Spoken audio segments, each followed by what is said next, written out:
right, everybody. Getting a little bit of the voice back, but not much. I'm sure I'll lose it tomorrow in boot camp. I just wanted to roll into some maintenance stuff and close out. So the challenge was overall incredibly successful. Incredibly proud of our team. Our coaches were fantastic, I thought.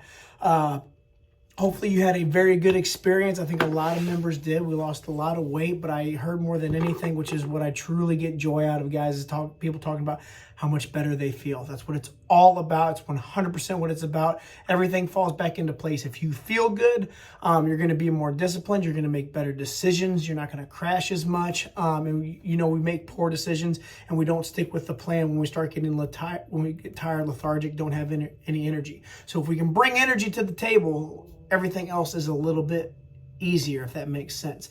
So that's our main goal with all of our challenges. So with that, talking about maintenance, and I've gone over this 100 times, and I know I'm going to have to go over it 100 more times. Everyone freaks out when they get a calorie bump. Now, again, it's a small calorie bump, but the idea is if we continue to give you a deficit and a deficit and a deficit, and you keep going and keep going and keep going, you will eventually crash out. Your body's going to freak out. Hormone production's going to start going crazy. Your body's actually going to assume that it's on rate to eventually starvation because it keeps slowing down the amount of calories you get. So it will slow the metabolism down to counter that. So what I like to do, I like to think of it as 6 weeks at a time. We go really, really hard, really disciplined. We go through a small deficit, then we bump the calories back up for a little bit. Then we drop them a touch, and we bump them back up a little bit. A touch, we bump them back up a little bit. And we kind of keep that pattern. That seems to be the most metabolically healthy plan. I come across, especially like the bodybuilder and like bikini competition community, all the time. I see people absolutely wreck their hormones and crash their metabolisms because they go on like a 16 to 22 week deficit getting ready for a show, which again, it's a respectable sport.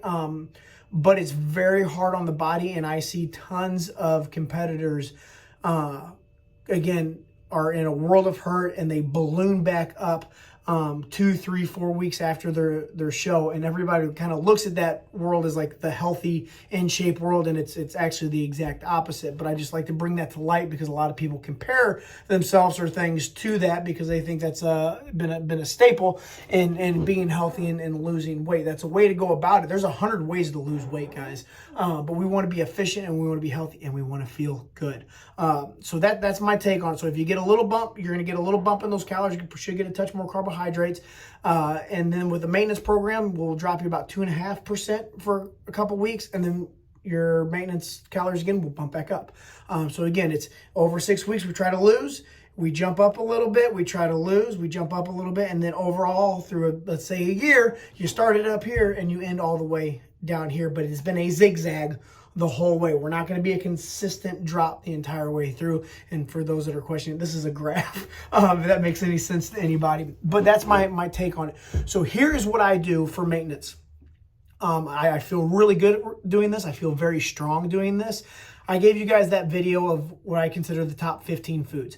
I eat from that list only. I like those foods. It works well with our lifestyle. It works well with our meal plans.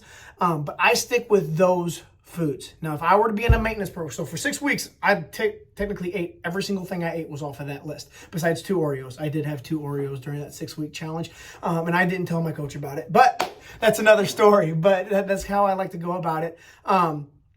With those 14 to 15 foods, you'll see that Monday through Friday, I track and I meet my macros perfectly.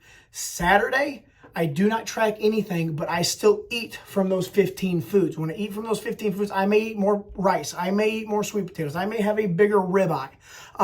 I don't count my calories. And then Sunday, I actually try to go as long as I possibly can without eating. And then when I feel I start getting very hungry, then I go ahead and start eating. So I actually try to not eat till like 1 or 2. So that way I'm at a caloric deficit because I'm eating later in the day. That is what I do through my maintenance program. And that feels best. If I were to eat bad on one day, I save it for Saturday or I save it for Friday, and then I go directly back into counting my macros. So something to think about for maintenance. We can go from there.